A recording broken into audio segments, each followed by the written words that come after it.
kehidupan ini, apabila orang telah memproklamirkan bendera permusuhan kepada kita, maka kita tentu seharusnya bersikap waspada dan mawas diri. Demikian juga iblis dan seluruh bala tentaranya yang terdiri daripada setan-setan. Mereka telah mengibarkan bendera permusuhan kepada Nabi Adam dan anak cucunya, kepada kita umat Rasulullah sallallahu alaihi wasallam. Akan sengsara dan celaka jika kepada iblis dan setan yang telah nyata-nyata mengibarkan bendera permusuhan itu kita mengadakan toleransi, mengadakan kerjasama, dan menjadi budak yang memperturutkan kemauan daripada iblis dan setan. Siapa yang menjadi musuh-musuh setan dalam kehidupan ini? Inilah pertanyaan berikutnya yang diajukan oleh baginda Rasul kepada iblis. Hai iblis, kalau teman-temanmu adalah seperti yang telah engkau jelaskan tadi, sekarang cobalah beritahu saya, siapa di antara umatku yang menjadi musuhmu dalam kehidupan ini? Atas pertanyaan ini iblis laknatullah menjawab, ya Rasul, musuh-musuhku di antara umatmu, pertama anta ya Muhammad. Musuhku yang pertama adalah engkau, wahai Muhammad. Kenapa iblis mencatat Nabi Muhammad sebagai tokoh nomor 1 dalam deretan musuh-musuhnya? Mudah difahami. Pertama, keberadaan Rasul merupakan rahmah lil alamin, rahmah bagi lingkungan. Yang kedua, beliau berfungsi menyelamatkan manusia dari tempat yang gelap gulita, dari tempat kesesatan menuju tempat yang terang benderang penuh berisi petunjuk dan hidayah dari Allah Subhanahu wa taala. Maka menurut iblis, inilah manusia perintang pertama atas segala daya dan usahanya menggelincirkan manusia ke jalan yang dimurkai oleh Allah Subhanahu wa taala. Kalau kita baca sejarah, risalah yang dibawa oleh Nabi Muhammad ini memang merupakan risalah yang membawa rahmah bagi alam sekitarnya. Ada sedikit perbedaan dengan risalah-risalah sebelum beliau. Sepertinya risalah yang dibawa oleh para rasul terdahulu itu mempunyai efek yang langsung pada kehidupan di dunia ini. Nabi Nuh misalnya menyampaikan agama. Hai umatku, ini agama. Umat menentang, turun banjir yang menenggelamkan orang-orang kafir. Azab diturunkan pada waktu itu juga, pada saat nabinya masih hidup. Jadi azabnya itu jenis cash, kontan. Nabi Soleh, hai umatku, ini agama. Mereka menolak, turun gempa bumi yang amat hebat menggulung orang-orang kufur. Nabi Musa, hai umatku, ini agama. Mereka menolak, sebagian ditenggelamkan di Lautan Merah, sementara sebagian lain dikutuk menjadi monyet-monyet yang hina, seperti diceritakan dalam Al-Quranul Karim. Lain dengan Rasulullah Sallallahu Alaihi Wasallam. Bagaimanapun kurang ajarnya umat yang dihadapi oleh beliau, bagaimanapun menentangnya jamaah yang dihadapi oleh beliau, azab tidak turun sepanjang beliau masih hidup. Ini merupakan jaminan dari Allah, wa ma kana Allahu liyu'azzibahum wa anta fihim. Allah sama sekali tidak akan menurunkan azab selama engkau wahai Muhammad masih hidup di tengah-tengah umatmu. Jadi keberadaan Nabi Muhammad merupakan jaminan keselamatan bagi umatnya. Selama beliau masih hidup, azab tidak turun bagaimanapun kurang ajarnya umat. Di sini sedikit bedanya dengan nabi-nabi terdahulu. Juga perbedaan dalam pola dakwah. Nabi Nuh ketika dakwahnya ditolak oleh umat, keluar doanya meminta umatnya ditenggelamkan. Tetapi Nabi kita ketika dilontari batu oleh umat, malah beliau mendoakan umatnya agar memperoleh hidayah. Oleh sikap yang semacam ini, wajar lalu iblis menganggap Nabi Muhammad sebagai musuh ranking pertama. Yang kedua, siapa musuhmu di antara umatku? Yang kedua kata iblis, musuhku Muhammad imamun adil, pemimpin yang adil. Itu yang akan menjadi musuhku di dunia ini. Putus asa iblis menghadapi pemimpin yang adil. Tipu dayanya tidak terkena. Segala tingkah polanya tidak diperturutkan. Imam yang adil, pemimpin yang adil merupakan musuh daripada iblis laknatullah alaih. Apa sebabnya? Karena pemimpin yang adil mempunyai dampak dalam kehidupan di dunia ini. Melindungi orang banyak, menenteramkan orang banyak. Makin aman, tentram, tenang situasi dan kondisi, makin mudah orang melaksanakan ibadah. Makin tekun orang melaksanakan ibadah, makin dekat dia dengan Allah. Makin dekat manusia dengan Allah, makin jauh dia dari iblis. Sebab dua hal ini selalu kontradiktif. Jika kita jauh dari Allah, tentu dekat dengan iblis.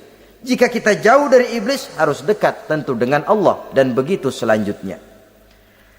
Dalam kaitannya dengan kehidupan kita sekarang, saudara-saudara, disinilah perlunya mempersiapkan manusia.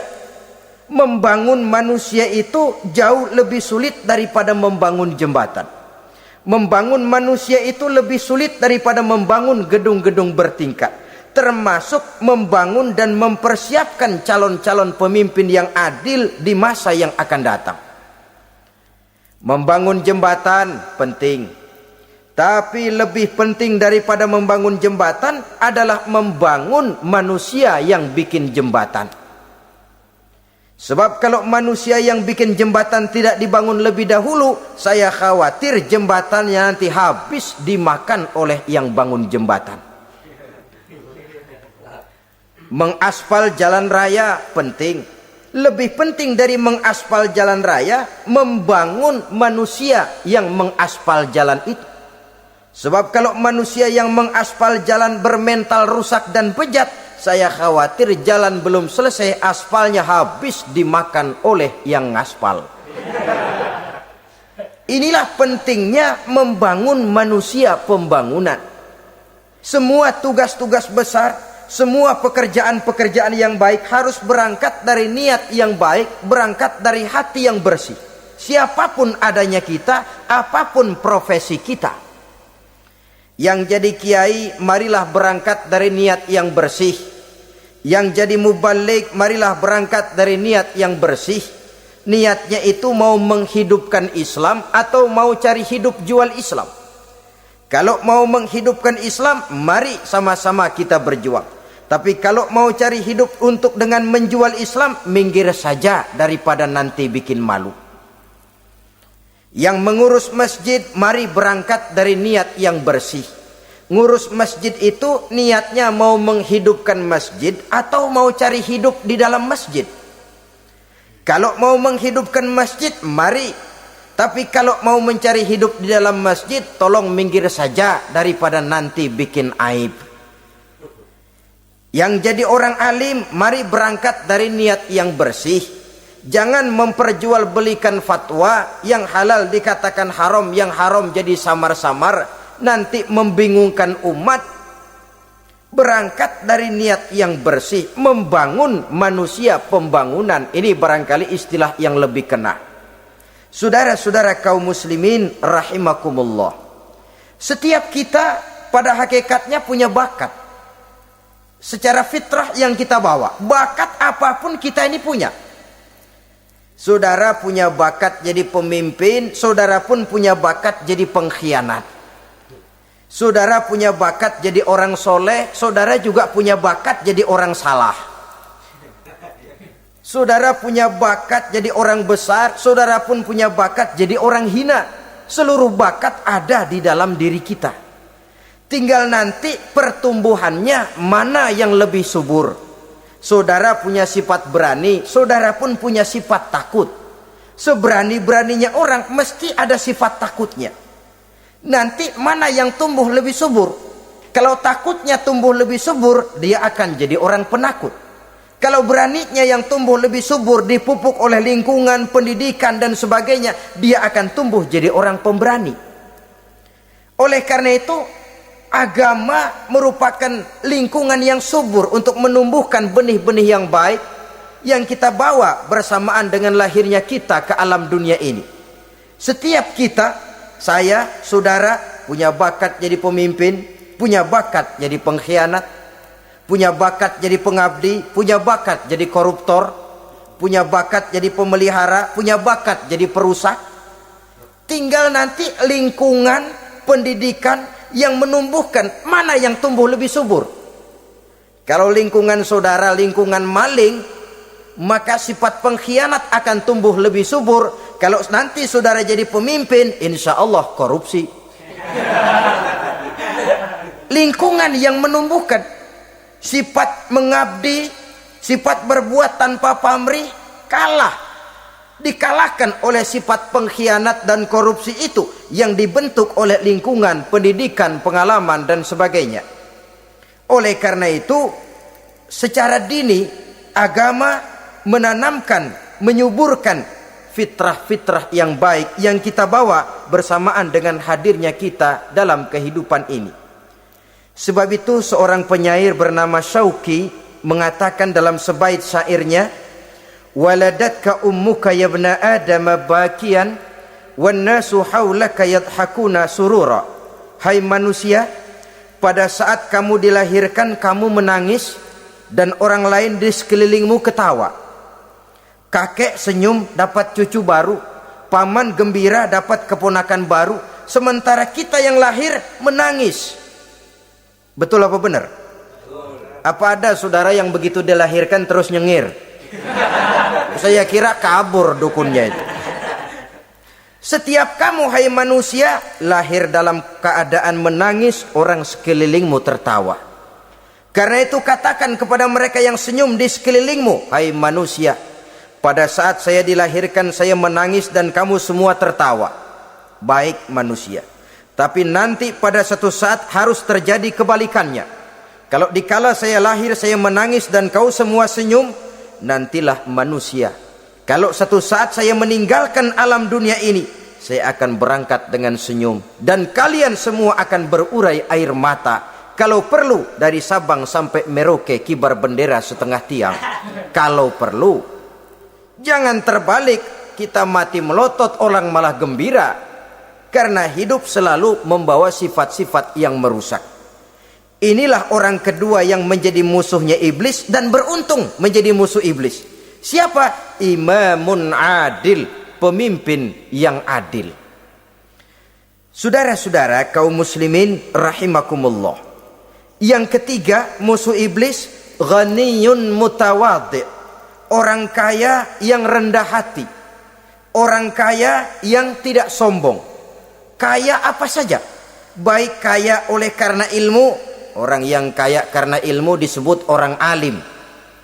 Baik kaya karena materi, orang kaya karena materi dinamakan hartawan. Baik kaya karena kedudukan, orang yang kaya karena kedudukan dinamakan pejabat. Orang kaya yang rendah hati itu musuh iblis. Beruntung dia menjadi musuh iblis. Iblis tidak senang ada orang kaya tidak sombong. Tapi iblis paling senang kalau ada orang kaya sombong. Lebih senang lagi iblis kalau ada orang miskin sombong. Masya Allah. Orang kaya sombong, walaupun iblis senang, orang masih bilang pantas saja dia sombong kaya, apaan aja punya. Udah miskin sombong, kira-kira yang disombongin apaan? Dalam segala bentuknya sombong ini Allah tidak senang, tapi iblis senang. Kenapa? Karena sponsor sombong iblis. Kan yang pertama kali sombong iblis toh. Ketika disuruh sujud kepada Nabi Adam, dia nggak mau. Ini kesombongan pertama yang terjadi dalam sejarah. Ketika ditanya, kenapa kau tidak mau sujud iblis? Ah, saya kan dibikin dari api, Adam dari tanah. I am the best. Saya lebih hebat daripada iblis, daripada Adam. Adam baru kemarin dibikin, saya sudah lama. Kata Allah, kamu sombong iblis, ini surga bukan tempat orang sombong. Keluar! Terusir dia dari surga.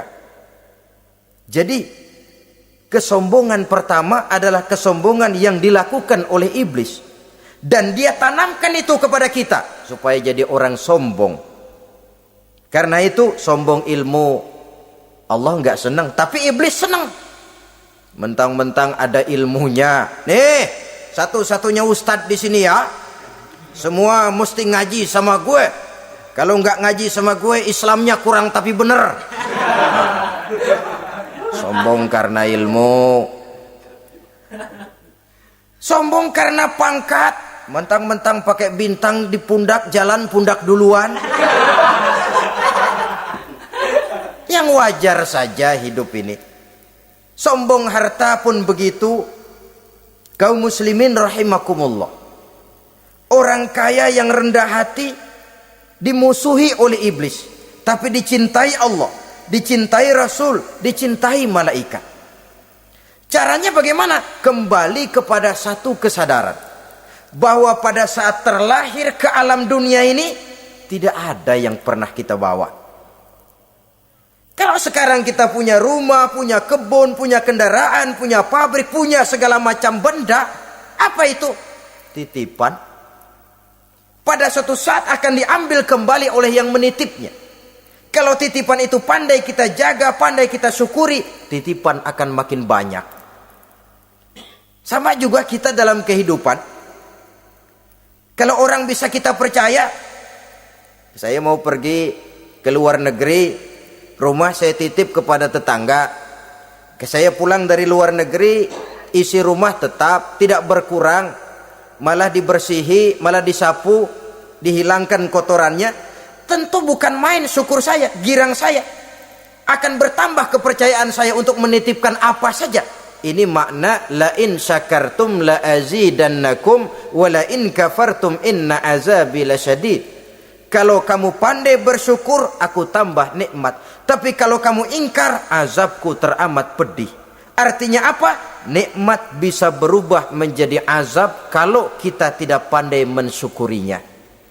Ma'asyiral muslimin rahimakumullah. Orang yang kaya ilmu lalu rendah hati, tidak selalu ingin menonjolkan diri. Ini kadang-kadang yang tanggung ini yang bikin berabe. Alim bener enggak, geblek bener juga enggak. Yang sedikit-sedikit mau nonjolin diri.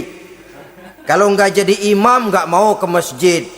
Enggak jadi imam enggak mau ke musola. Pokoknya kalau enggak jadi imam marahan sama musola. Macam mana? Saudara-saudara kaum muslimin, rendah hati. Tidak selalu ingin menonjolkan, sebab orang yang selalu ingin menonjolkan dirinya biasanya orang yang kekurangan kepercayaan kepada kemampuan dirinya sendiri. Dia selalu ingin dinomorsatukan. Dia selalu ingin ditempatkan pada ranking teratas. Dia tidak percaya diri. Orang yang percaya diri dapat bersikap wajar dalam kehidupan. Begitu juga kaya karena harta, dengan menyadari bahwa harta bagaimanapun banyaknya titipan dari Allah. Pada suatu saat akan kembali, dia harus dimanfaatkan sesuai dengan kehendak yang menitipnya. Begitu juga kaya oleh karena pangkat, kedudukan dan jabatan. Pada suatu saat jabatan itu akan hilang dari diri kita. Karenanya sering saya jelaskan bahwa pangkat di dunia ini yang paling tinggi pensiun. Titel yang paling akhir almarhum. Saudara setuju atau tidak, titel itu akan saudara dapat. Bagaimanapun kita cinta kepada pangkat, kedudukan, entah pada akhirnya suatu saat akan sampai kepada posisi yang namanya pensiun. Kalau sadarlah kita kepada pemikiran ke arah sana, maka untuk mencapai kekayaan, baik kekayaan harta, kekayaan kedudukan, tidak lalu menghalalkan segala cara untuk mencapai tujuan, tapi dibatasi oleh norma dan kaedah yang harus dia taati. baik kaedah agama maupun kaedah bernegara. Inilah orang ketiga yang menjadi musuhnya iblis, orang kaya yang rendah hati, orang kaya yang tidak sombong. Yang keempat, saudara-saudara, tajirun shadiq, pedagang, pengusaha yang jujur. Iblis gedek betul, benci bukan main sama pengusaha, sama pedagang yang jujur, yang tidak ngurangi timbangan, tidak nipu pembeli, tidak barang yang jelek dibilang bagus, atau yang bagus di atas yang jelek di bawah, atau dicampur yang baik dengan yang jelek supaya kelihatan semuanya jadi baik. Semua orang ingin untung, tidak ada kecuali siapapun orangnya, dan itu wajar. Setiap manusia ingin mendapat keuntungan, kalau perlu dengan modal minimal mencapai keuntungan maksimal, seperti yang diajarkan oleh teori ekonomi. Itu kan yang namanya produktif kan. Satu usaha dinamakan produktif, bagaimana kita mengeluarkan modal minimal bisa mencapai keuntungan maksimal. Silakan. Bahwa manusia ingin untung itu insting, naluri, fitrah. Tidak ada orang yang mau rugi. Tapi cara mencapai keuntungan itu yang membedakan antara seorang muslim dengan yang bukan muslim. Sudah pernah saya sampaikan, apabila kaum pengusaha, para pedagang sudah dijangkiti penyakit yang tidak jujur, yang akan timbul adalah kekacauan ekonomi. Kekacauan ekonomi bisa menimbulkan revolusi sosial, dan revolusi sosial merupakan kiamat satu generasi. Semua kericuhan hampir bermuara dari perut, dan itu ekonomi. Orang nodong perut, orang korupsi perut. Ya walaupun korupsi kalau sudah kelas kakap tidak lagi sekedar urusan perut. Ya perut apa yang diurusin kalau korupsinya miliaran itu? Perut jin barangkali. Saudara-saudara kaum muslimin rahimakumullah. Oleh karena itu, pedagang yang jujur, pengusaha yang jujur, ini merupakan musuh iblis. Iblis tidak senang kalau ada pengusaha yang jujur. Iblis tidak senang kalau ada pedagang yang jujur. Tapi iblis akan tepuk tangan kalau pedagang sudah selingkuh, kalau pengusaha sudah nipu. Ada orang bilang, sekarang mah kalau jujur-jujur bener nggak makan apa-apa dong kita. Sebab katanya jangan lagi nyari yang halal, sekarang ini yang haram aja seret. Rupanya sering masang undian nggak pernah kena. Lalu bilang jangan yang halal, yang haram aja nggak kena-kena katanya. Sebenarnya bukan itu masalahnya, saudara-saudara. Bukan itu masalahnya. Masalahnya ialah bahwa kejujuran membawa keberkahan. Ini kalau kita berpikir dengan kacamata agama. Keberkahan merupakan sumber ketenangan. Dan ketenangan ini tidak bisa dibeli dengan materi yang bagaimanapun banyaknya. Walaupun kita punya percetakan duit, ketenangan itu nggak bisa dibeli. Jangankan cuma punya duit banyak, percetakan duit saudara punya, mau membeli ketenangan yang berasal dari keberkahan, sulit.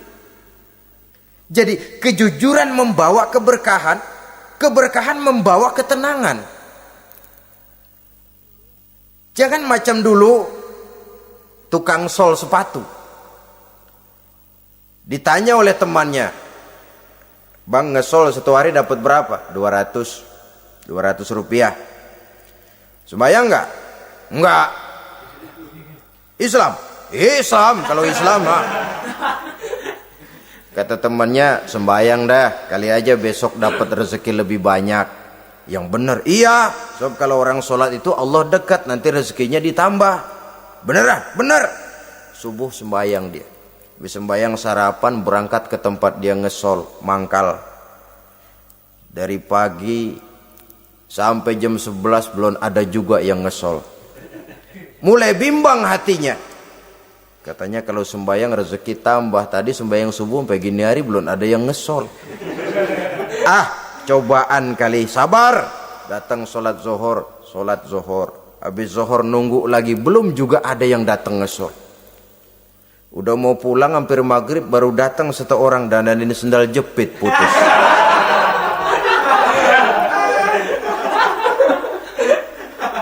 Sudah bayar 25 rupiah, pulang dia si tukang sol ini, ketemu sama temennya yang nyuruh sholat tadi. Ditanya, bagaimana penghasilan ini hari? Apa dijawab?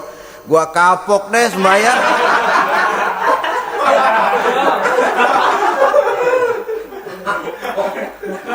Kemarin nggak sembahyang dapat 200, sekarang begitu sembahyang jigo.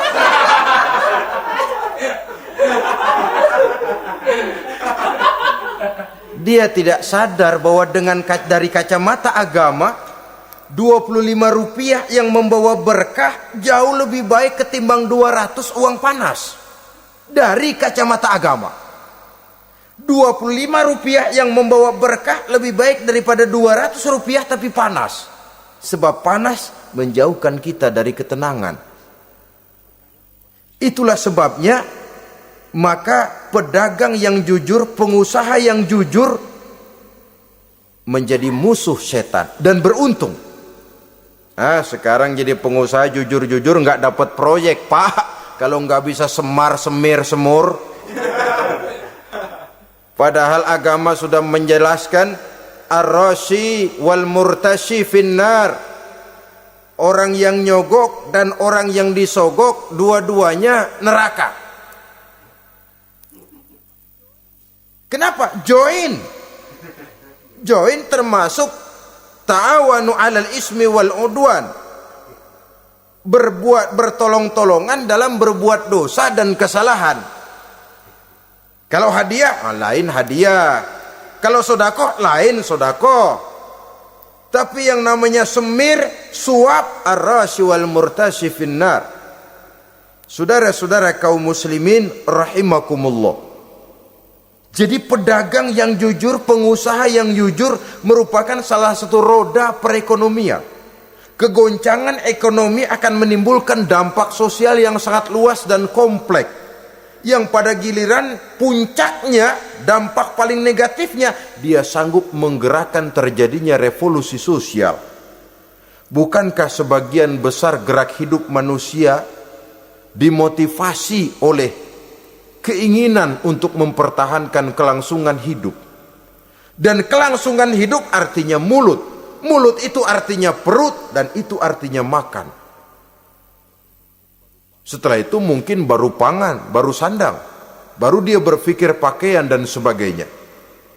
Jadi karena dia merupakan penggerak roda ekonomi, pedagang yang jujur, pengusaha yang jujur mutlak diperlukan dalam kehidupan ini. Sebab sekali lagi kejujuran akan membawa keberkahan, keberkahan memberikan ketenangan dalam kehidupan. Oleh karenanya kita umat Islam biarin duit kita banyak asal berkah. Itu tentu idealnya. Ketimbang dikit tidak berkah, lebih baik ia banyak, ia berkah. Dan keberkahan itu datang lewat kejujuran. Kejujuran ini sudah dicontohkan oleh Rasul pada saat beliau berniaga ke negeri Syam. Dikala berumur 9 tahun, bahkan dikala berumur 25 tahun, seketika membawa dagangan Sayyidatuna Khadijah yang kelak jadi istri beliau.